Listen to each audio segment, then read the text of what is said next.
Welcome to Markigy, the science of marketing strategy, a bi-weekly podcast where all the cool marketers discuss their favorite marketing strategies, study by study.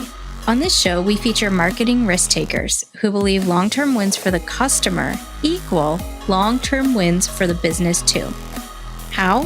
Human-led marketing, the combination of where science, creativity, and strategy meet, or as we also like to call it, Markigy. Let's break down the marketing trends, myths, and methodologies together. I'm your host, Leanne Dow-Weimer. Let's go. Hello, this is Leanne with Markigy. Today, I am joined with Steffen from Dreamdata, and he is such an expert in attribution and so many things. He's currently the CEO, and I'm truly grateful that you've joined me here today. Could you tell us a little bit about yourself? Yeah, happy to, Leanne. Yeah, I'm the CMO, so I'm glad I don't have to deal with all the things that a CEO has to deal with. But I'm a co-founder of this company called Dreamdata. And essentially what we do for our customers is that we try to help them understand the nature of how they produce pipeline and revenue with all the go-to-market activities that they have. And our approach to this is basically to say, let's take anything that leaves behind a digital touch and let's sort it out into account-based timelines so we can see if there's 3, 4, or 5 people doing something on this account. What are they doing? How are they progressing towards becoming deals that you win? And are there certain things that either repeats positively or repeats negatively in the sense that this is not working, we're wasting money, or this is working, we should be investing more money into this. So just briefly to touch why I think attribution is an interesting topic. For me, it's a matter of understanding when you get a customer, how did you win it? And if you won 100 customers, how did you win these 100 customers? Because the easiest way to kind of to scale something or to be successful is to understand what worked in the past and try to see if you can either just do more of the same or with a slight flip of what you did there and repeat that. So I'm interested in winning, and that's why I'm interested in understanding kind of what worked in the past so we can do more of it in the future. Yeah, absolutely. Apologies for the fake promotion. I wouldn't see it as a promotion. I think it would be much too tough. But, you mentioned that you like winning, and I think that's something that so many people relate to, is that no one likes doing something for the sake of doing something. They want to do something for an outcome or a result. And, I don't want to say I'm like addicted to analytics because I understand the limitations, but I find a lot of value and comfort in knowing if I'm doing something that's worthwhile or not. The last time we talked, it was about benchmarking. And I think that is such an impactful way for marketers to look at if what they're working is working enough or not enough. Not enough it's never enough. But, you mentioned, a couple of things about a data-driven strategy, and kind of talk us through your insights there. Yes, we just to give the context, we put out some benchmarks last year where we analyzed our customer journeys. What that means is that we have all these customers. I think it was around 400 customers at that point, where we looked at how long does it take and these are all B2B companies only. How long does it take from the first activity or session we know of an account all the way until the account is won? And then we looked at the length of it and if they come from certain channels, etc. Does that matter? So I just anecdote a few numbers. So the first one is that it took an average of 192 days from the first touch until a deal was won. So that means from the very first time you did something and got somebody to respond, it took more than 6 months, like half a year. And that's a really, really important number to know when you're in marketing, because as we, the two of us are if we do something today, the salespeople are going to sign a contract 6 months from now. And that you need to align with the rest of the organization, because it's not like in a B2C world where you can go out and buy a Google ad and the next moment somebody comes and buy a running shoe from your website. Like you work in a bank and things takes a lot of time to make happen. So this says something about the alignment you need to have in your company. If there's a sales target in Q4, let's say that, then you probably need to have already started to build some of that pipeline from marketing in Q3, and the activity might want to start in Q2 even in order to do it timely. Some of the other ones of the benchmarks was that I think there was around 31 sessions involved in a deal on average.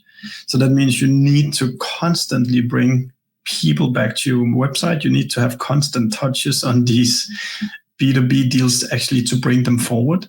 It's not enough to acquire one click. You need to retarget them. You need to run newsletters. You need to run webinars. You need to have salespeople interacting with these accounts. And then the last component is, just with our own account, whenever we sign a deal, there's an average of 5 people involved on the customer side. So that means like it might be fine that you had one good conversation with one person at that company, but you're actually facing a buyer committee and you need to bring that buyer committee into the sales conversation, or at least have content that kind of caters to the different kind of personas that will be typically sitting in this buying committee. Yeah, absolutely. Kind of circling back to one of your earliest points was the 6 months and planning ahead. And I think that one obstacle that maybe not obstacle, but one temptation that I think a lot of marketers have is to give up too soon, because they have pressure from executives that are like, hey, are you seeing results yet? Where's my leads? Like, have you done it? Like, and for good reason, right? Businesses Absolutely. they need customers in order to literally be a business. But, I could see how 6 months people may not have realized the length of the cycle. And one of my goals that I think about is, how do I shorten the cycle? And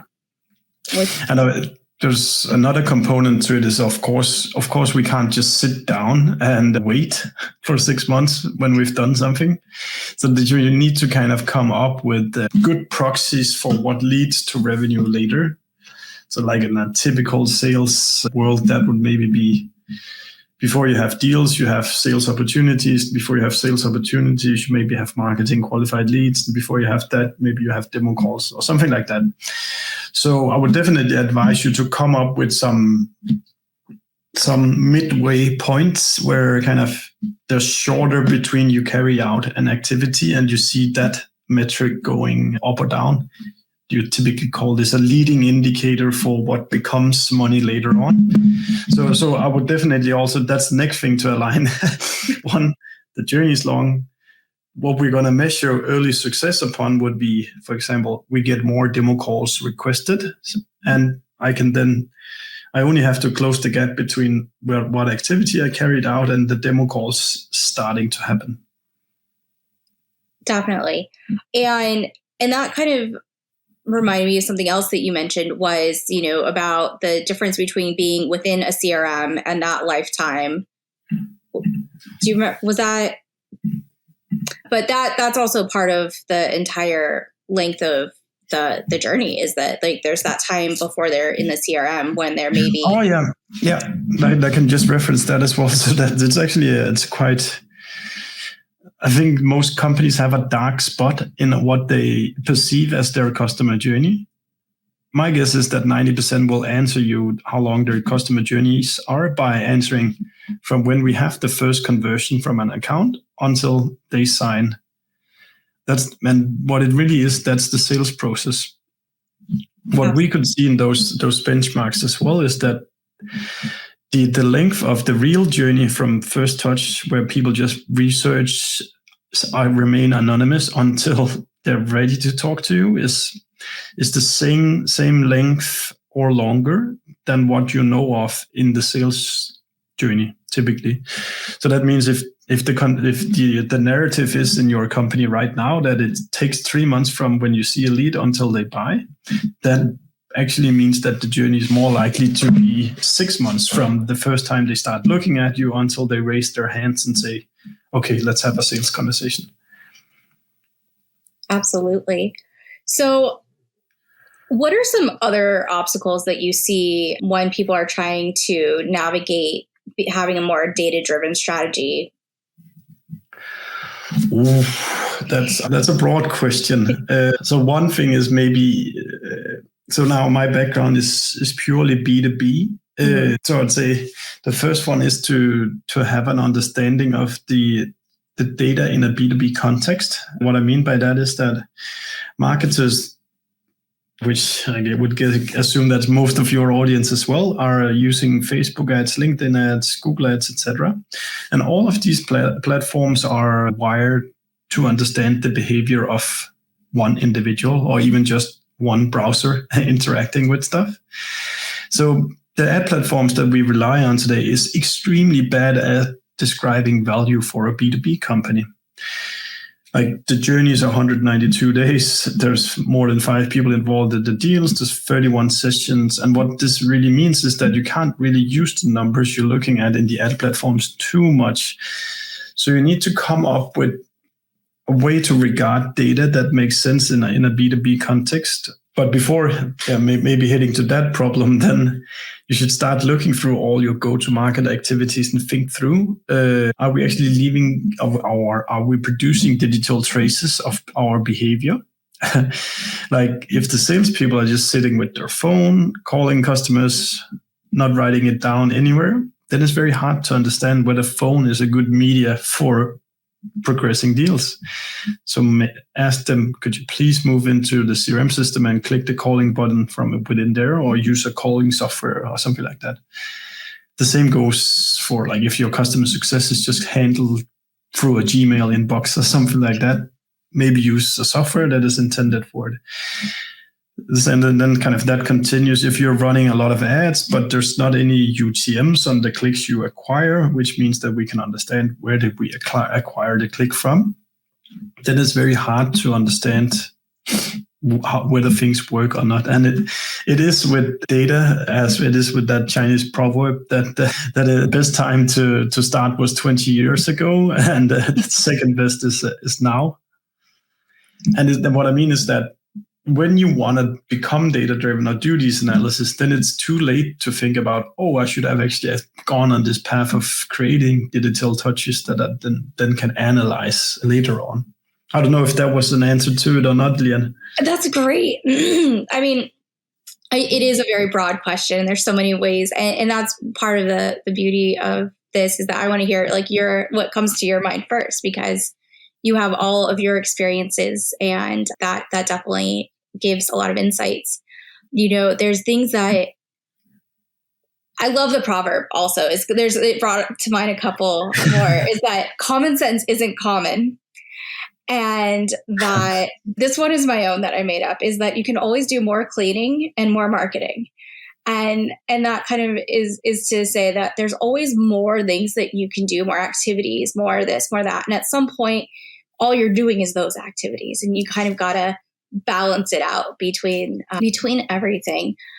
But what I was trying to come back to was that the UTM codes and best practices are really blind spot for more companies than I realized at first. Have you encountered that, or is it just my biases? Or I think it also depends on industries and what kind of have been the predominant go-to-market in these industries. So we deal a lot with software companies. So they're like really been perhaps more technical savvy than the average company. So they would, so like for those who don't know, like a UTM is a way to describe, if you acquire a click, where does this click come from? And that's very nice to have stored if you want to understand kind of somebody booked a demo call. Within that demo call that gets booked, it's nice to understand if it was a Facebook ad or a Google ad or an organic visit from Google or a referral from a newspaper that you were featured in or stuff like that. So I'd say like the overarching thing that you should start be thinking about in your company is the question, how do we produce money? How do we produce sales pipeline? And then that rabbit hole is very deep, and it can go into starting to use tools, tracking technologies, and so forth. But I think the first question is starting to become curious about kind of deals doesn't come out of nowhere. Like it's not like some magic things that happen. A few times it is, but most of the time it's just hard working, like building that demand momentum little by little that suddenly becomes deals. Yeah, absolutely. And so, you mentioned about like revenue sorry, my tongue tied. It's still happening. Revenue generation and demand generation. And so I can imagine how like accurate forecasting or channel like needs and tactics, how this comes into play. In your benchmarks, you noticed a couple things. Was there anything when you were kind of looking at this that stood out as unexpected to you?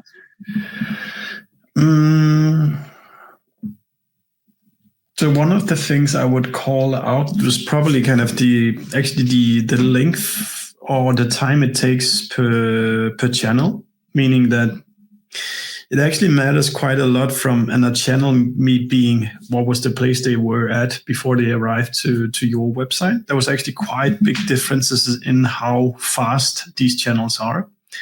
For example, review platforms had a super short time from when they arrived from a review platform to your website, meaning that the intention when you have been reading reviews and then go to a vendor is quite strong in terms of buying. Whereas if you came organically from a social media, your journey was quite long and slow, which is not unusual because it just means that, you saw something on a social media and you just decided to check out what are these guys doing. So there's a lot less buying intent in such a visit. So it also means like the different channels has different speeds, and you probably want to start activating the fast ones first. The trouble is quite often though that the fast ones gets exhausted, and then you need to move onwards from them. And the reason why they're fast is that most likely people are in market right now trying to search for a solution. That could be like page search on Google, somebody Googling, I need a solution for this, or reading reviews. Naturally, those journeys are quite fast, and those you need to cover up first.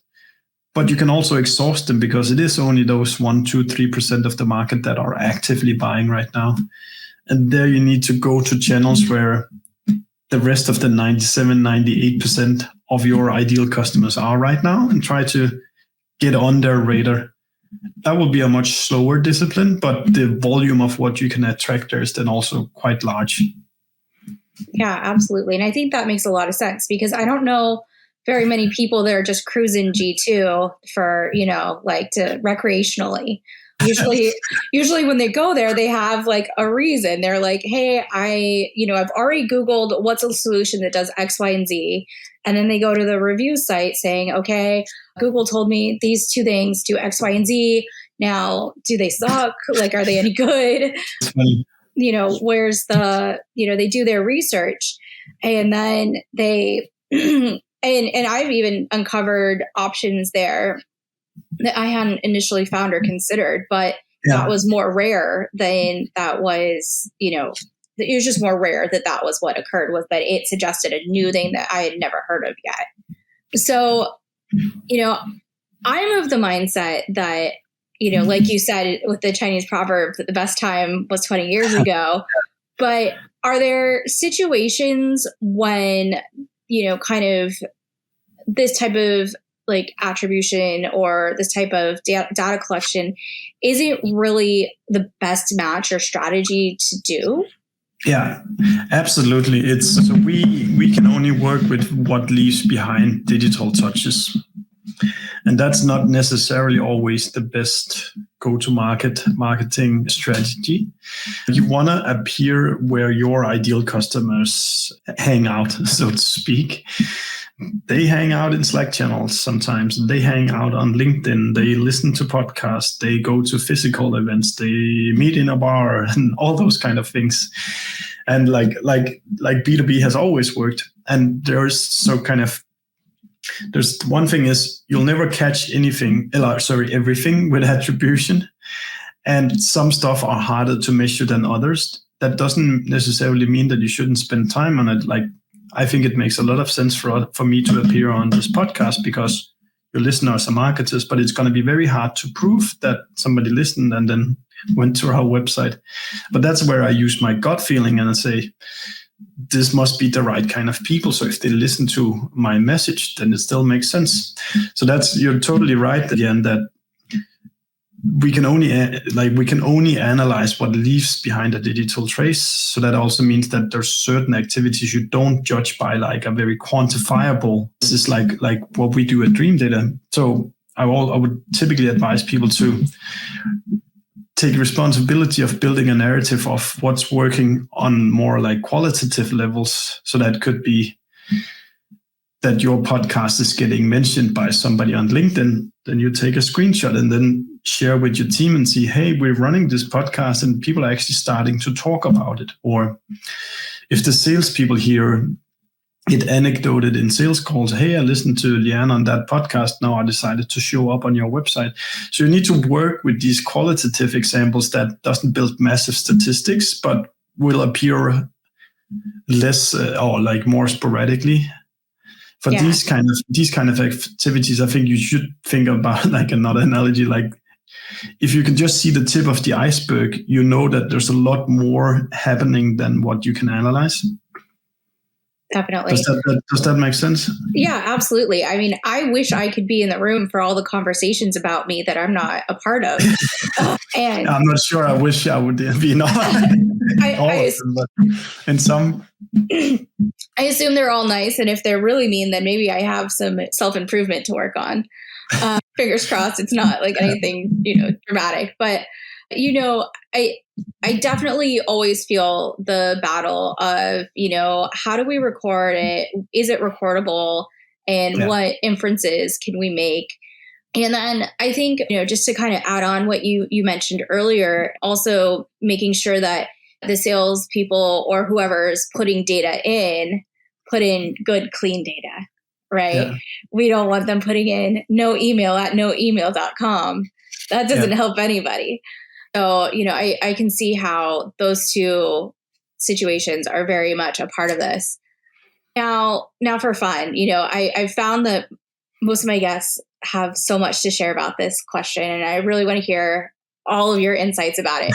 What do you think the future of marketing is?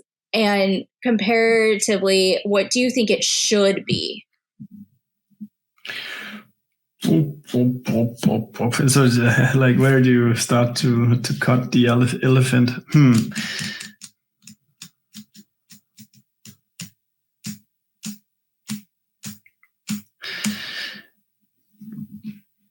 So I had to kind of think through a little bit what I wanted to answer here. I think the best marketing now and in the future is like a combination of left and right brain. What I mean by that is that you need to have like a very emotionally appealing brand that has a narrative and a story that people can relate to and they like.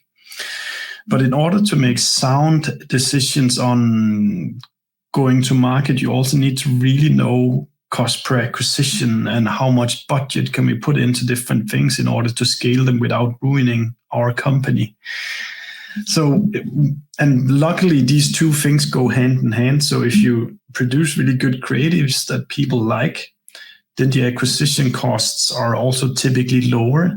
And hopefully the cost of acquiring a customer is lower than what you make in terms of revenue when you acquire this customer.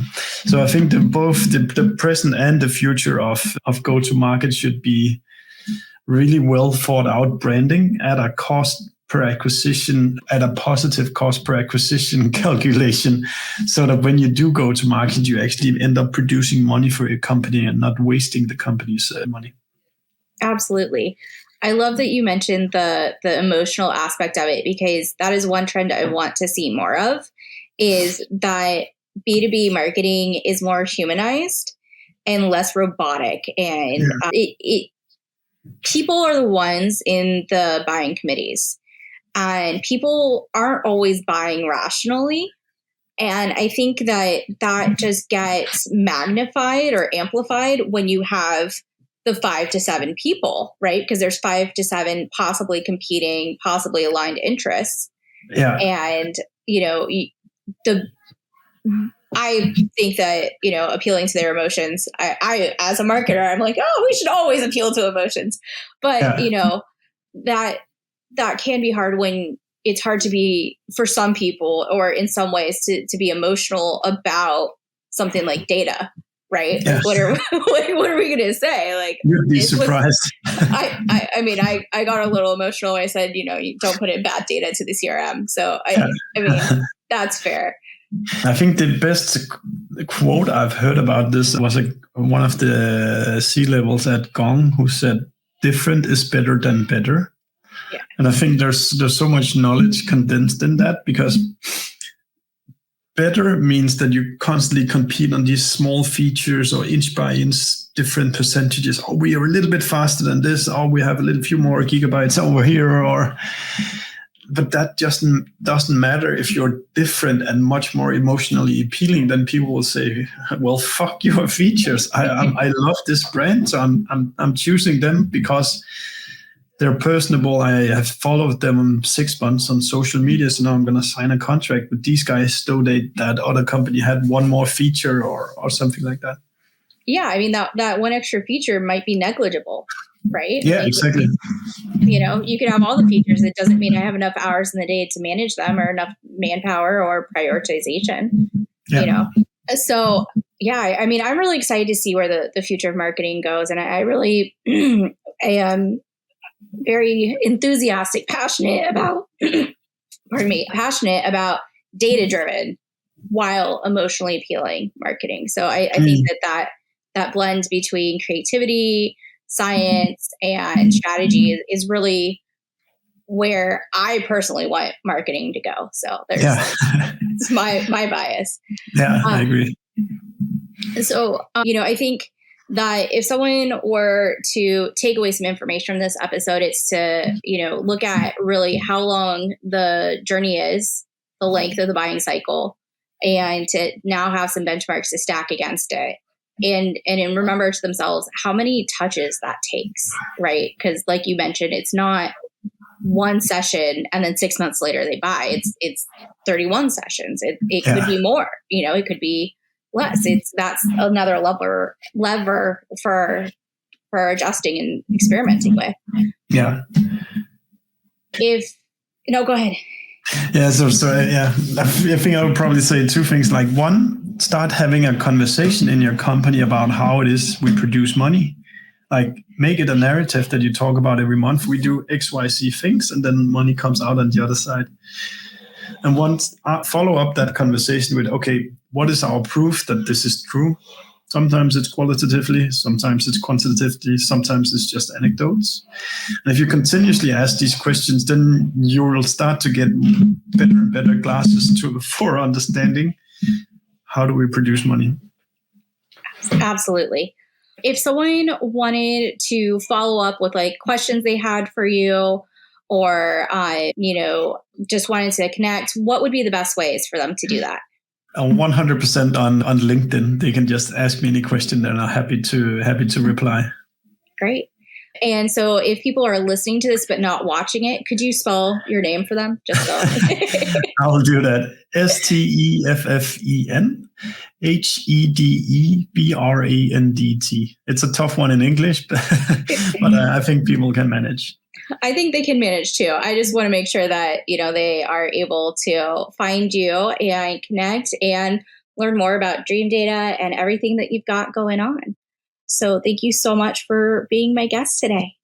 It was a pleasure, Leanne. Thank you. You've been listening to Markigy, the science of marketing strategy.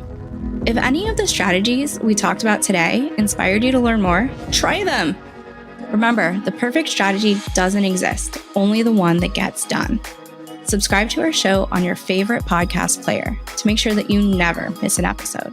Thanks for listening. Until next time.